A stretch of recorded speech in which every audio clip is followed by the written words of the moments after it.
The Blind Spot by Saki. "You've just come back from Adelaide's funeral, haven't you?" said Sir Lulworth to his nephew. "I suppose it was very like most other funerals." "I'll tell you all about it at lunch," said Egbert. "You'll do nothing of the sort. It wouldn't be respectful, either to your great-aunt's memory or to the lunch. We begin with Spanish olives, then a borscht, then more olives and a bird of some kind, and a rather enticing Rhenish wine, not at all expensive as wines go in this country, but still quite laudable in its way. Now there's absolutely nothing in that menu that harmonizes in the least with the subject of your great-aunt Adelaide or her funeral.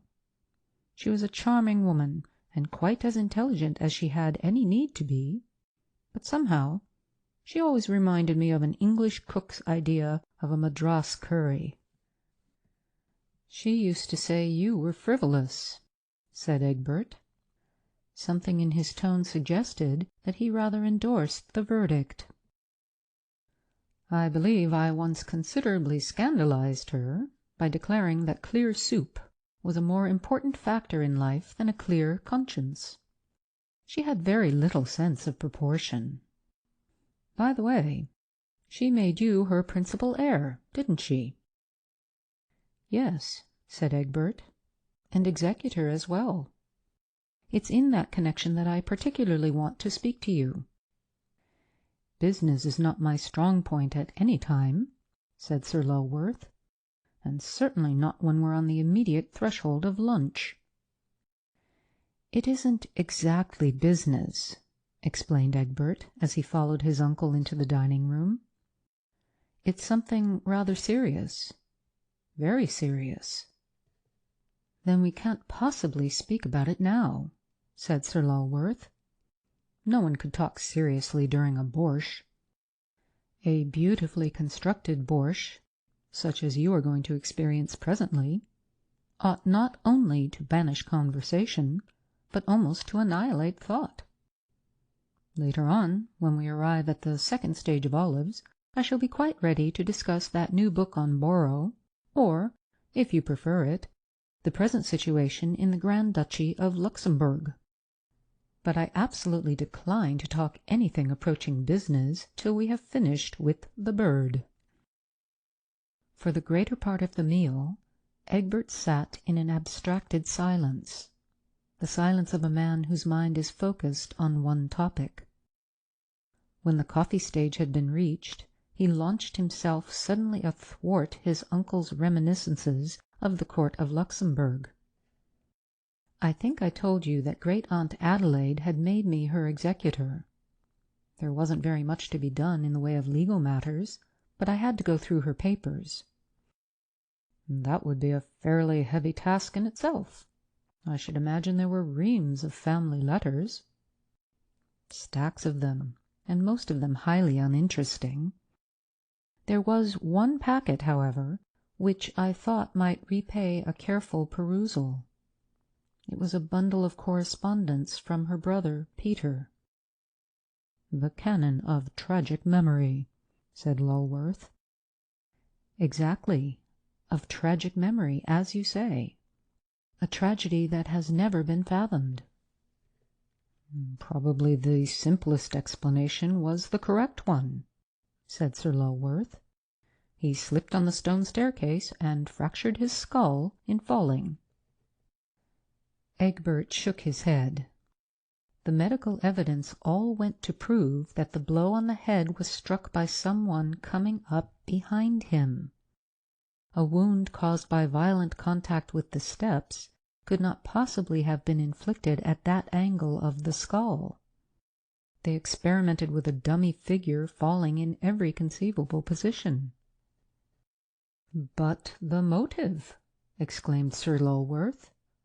"No one had any interest in doing away with him, and the number of people who destroy canons of the established church for the mere fun of killing must be extremely limited. Of course, there are individuals of weak mental balance who do that sort of thing, but they seldom conceal their handiwork. They are more generally inclined to parade it. "His cook was under suspicion," said Egbert shortly.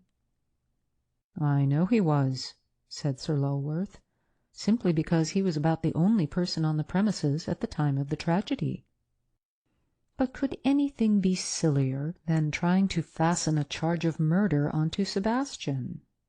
He had nothing to gain, in fact a good deal to lose, from the death of his employer.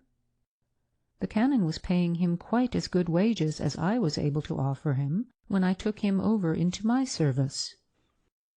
I have since raised them to something a little more in accordance with his real worth, but at the time he was glad to find a new place without troubling about an increase of wages. People were fighting rather shy of him, and he had no friends in this country. No, if anyone in the world was interested in the prolonged life and unimpaired digestion of the canon, it would certainly be Sebastian. "People don't always weigh the consequences of their rash acts," said Egbert. "Otherwise there would be very few murders committed. Sebastian is a man of hot temper." "He is a Southerner," admitted Sir Lulworth. "To be geographically exact, I believe he hails from the French slopes of the Pyrenees. I took that into consideration when he nearly killed the gardener's boy the other day for bringing him a spurious substitute for sorrel. One must always make allowances for origin and locality and early environment. Tell me your longitude, and I'll know what latitude to allow you, is my motto." "There, you see," said Egbert. "He nearly killed the gardener's boy." "My dear Egbert, between nearly killing a gardener's boy and altogether killing a canon, there is a wide difference. No doubt you have often felt a temporary desire to kill a gardener's boy. You have never given way to it, and I respect you for your self-control. But I don't suppose you have ever wanted to kill an octogenarian canon. Besides, as far as we know, there had never been any quarrel or disagreement between the two men. The evidence at the inquest brought that out very clearly." "Ah," said Egbert, with the air of a man coming at last into a deferred inheritance of conversational importance, "that is precisely what I want to speak to you about." He pushed away his coffee-cup and drew a pocket-book from his inner breast pocket. From the depths of the pocket-book he produced an envelope, and from the envelope he extracted a letter, closely written in a small, neat handwriting. "One of the canon's numerous letters to Aunt Adelaide," he explained, "written a few days before his death. Her memory was already failing when she received it, and I dare say she forgot the contents as soon as she had read it. Otherwise, in the light of what subsequently happened, we should have heard something of this letter before now. If it had been produced at the inquest, I fancy it would have made some difference in the course of affairs.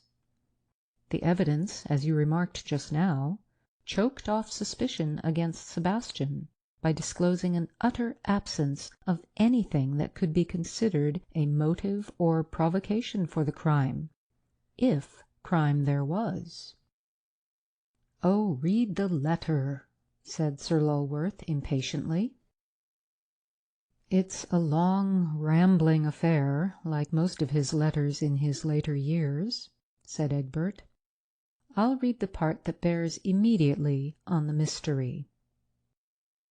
I very much fear I shall have to get rid of Sebastian.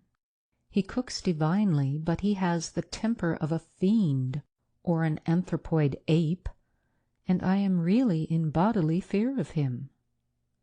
We had a dispute the other day as to the correct sort of lunch to be served on Ash Wednesday, and I got so irritated and annoyed at his conceit and obstinacy that at last I threw a cupful of coffee in his face and called him at the same time an impudent jackanapes. Very little of the coffee went actually in his face, but I have never seen a human being show such deplorable lack of self-control. I laughed at the threat of killing me that he spluttered out in his rage, and thought the whole thing would blow over. But I have several times since caught him scowling and muttering in a highly unpleasant fashion, and lately I have fancied that he was dogging my footsteps about the grounds, particularly when I walk of an evening in the Italian garden. It was on the steps in the Italian garden that the body was found, commented Egbert, and resumed reading. I dare say the danger is imaginary, but I shall feel more at ease when he has quitted my service. Egbert paused for a moment at the conclusion of the extract. Then, as his uncle made no remark, he added, "If lack of motive was the only factor that saved Sebastian from prosecution, I fancy this letter will put a different complexion on matters." "Have you shown it to anyone else?" asked Sir Lulworth, reaching out his hand for the incriminating piece of paper. "No," said Egbert, handing it across the table. "I thought I would tell you about it first." "Heavens! What are you doing?" Egbert's voice rose almost to a scream. Sir Lulworth had flung the paper well and truly into the glowing centre of the grate. The small, neat handwriting shrivelled into black, flaky nothingness. "What on earth did you do that for?" gasped Egbert. "That letter was our one piece of evidence to connect Sebastian with the crime." "That is why I destroyed it," said Sir Lulworth. "But why should you want to shield him?" cried Egbert. "The man is a common murderer." "A common murderer, possibly, but a very uncommon cook." End of Section 2. The Blind Spot.